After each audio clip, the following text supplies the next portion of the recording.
Thixo wam yandibona uba ndikhuphe kwezokugqibela ityhalile ndihluphe ndimanzi Sambulo yesemina Sam yiza fonini wandibiza wathi ugqiba wavala igeyiti olhlobo mba hayi mani fondini Msiyana wenza kanjani awukhaleza wafika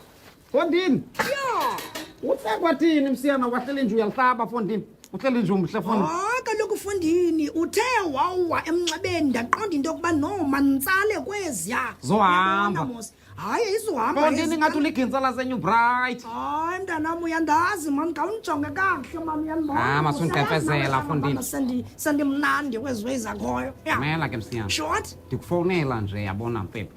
eyi le ntwana nyamalaliya khumbula ngoba siyosela izolo eyiphi intwana ngoku mama ndihlala nabani apha ndihlala nabani abasi urhatebe yewe gone tyhini le ntwana fondini again and ke ngoku yayikhumbula ibiqumbile ngoba intyala mali yayo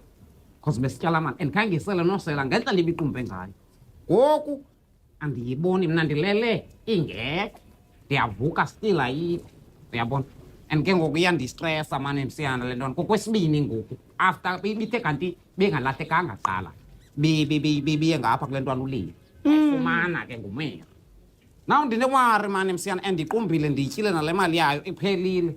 hayi mani suba nawari mani kaloku uyayazi musa urhatebe yindoda endala urhatebe uyazithanda nempura kungenzeka into yokuba urhatebe uzixine ngempura apho ekhoyo so into masiyenze thina masiphume iphulo mani uyava